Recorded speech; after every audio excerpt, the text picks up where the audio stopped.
ಕರ್ನಾಟಕದಲ್ಲಿ ಮತ್ತೆ ವರುಣಾರ್ಭರ ಜೋರಾಗಿದೆ. ಹಲವು ಜಿಲ್ಲೆಗಳಲ್ಲಿ ಮುಂದಿನ ದಿನಗಳಲ್ಲಿ ಭಾರಿ ಮಳೆಯಾಗುವ ಮುನ್ಸೂಚನೆಯನ್ನ ಹವಾಮಾನ ಇಲಾಖೆ ನೀಡಿದೆ. ಕರಾವಳಿ ಜಿಲ್ಲೆಗಳಿಗೆ ರೆಡ್ ಅಲರ್ಟ್ ನೀಡಲಾಗಿದೆ. ಇತರೆ ಜಿಲ್ಲೆಗಳಿಗೆ ಯೆಲ್ಲೋ ಮತ್ತು ಆರೆಂಜ್ ಅಲರ್ಟ್ ಅನ್ನು ಘೋಷಣೆ ಮಾಡಿದೆ. ಕರಾವಳಿ ಭಾಗಗಳಲ್ಲಿ ಸೆಪ್ಟೆಂಬರ್ 2 ಮತ್ತು 3ರಂದು ಭಾರಿ ಮಳೆಯಾಗುವ ನಿರೀಕ್ಷೆ ಇದೆ. ಈ ಹಿನ್ನೆಲೆಯಲ್ಲಿ ಉತ್ತರ ಕನ್ನಡ, ದಕ್ಷಿಣ ಕನ್ನಡ, ಉಡುಪಿ ಈ 3 ಜಿಲ್ಲೆಗಳಿಗೆ ರೆಡ್ ಅಲರ್ಟ್ ಘೋಷಿಸಲಾಗಿದೆ. ಹವಾಮಾನ ಇಲಾಖೆ ಎಚ್ಚರಿಕೆ ನೀಡಿದ್ದು ಸಮುದ್ರ ತೀರ ಪ್ರದೇಶಗಳಿಗೆ ಹೋಗದಂತೆ ಸಾರ್ವಜನಿಕರಿಗೆ ಸೂಚನೆಯನ್ನ ಕೊಡಲಾಗಿದೆ. ಇದರ ನಡುವೆ ಬೆಂಗಳೂರಿನಲ್ಲಿಯೂ ಭಾರಿ ಮಳೆ ಬರುವ ಸಾಧ್ಯತೆ ಕೂಡ ಇದೆ.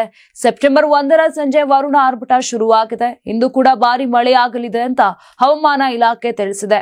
ಈ ಮೂಲಕ ಬೆಂಗಳೂರು ನಗರ, ಬೆಂಗಳೂರು ಗ್ರಾಮಾಂತರ, ಮಂಡ್ಯ, ಮೈಸೂರು, ರಾಮನಗರ, ಕೊಡಗು, ಚಿಕ್ಕಮಗಳೂರು, ಹಾಸನ, ಚಾಮರಾಜನಗರ ಮತ್ತು ದಕ್ಷಿಣ ಕನ್ನಡ ಜಿಲ್ಲೆಗಳಿಗೆ ಯೆಲ್ಲೋ ಅಲರ್ಟ್ ಅನ್ನು ಘೋಷಣೆ ಮಾಡಲಾಗಿದೆ.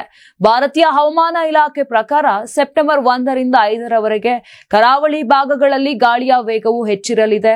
ಗಾಳಿಯ ವೇಗ ಗಂಟೆಗೆ 40ರಿಂದ 60 ಕಿಲೋಮೀಟರ್ ಇರಲಿದೆ. ಗಾಳಿ ಮಳೆಯಾಗುವ ಸಾಧ್ಯತೆ ಹೆಚ್ಚಿದೆ. ಇದರಿಂದ ಮೀನುಗಾರರು ಮತ್ತು ತೀರ ಪ್ರದೇಶ ನಿವಾಸಿಗಳಿಗೆ ಮುನ್ನೆಚ್ಚರಿಕೆ ವಹಿಸಲು ಸೂಚನೆ ಕೂಡ ಕೊಡಲಾಗಿದೆ.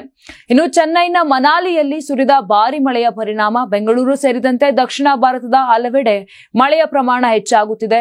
ಬೆಂಗಳೂರಿನಲ್ಲಿ ಇಂದು ಕೂಡ ಮೋಡ ಮುಸುಕಿದ ವಾತಾವರಣವಿದ್ದು ಸಂಜೆ ಗಂಟೆಗಳಲ್ಲಿ ಭಾರಿ ಮಳೆಯಾಗುವ ಸಾಧ್ಯತೆ ಕೂಡ ಇದೆ.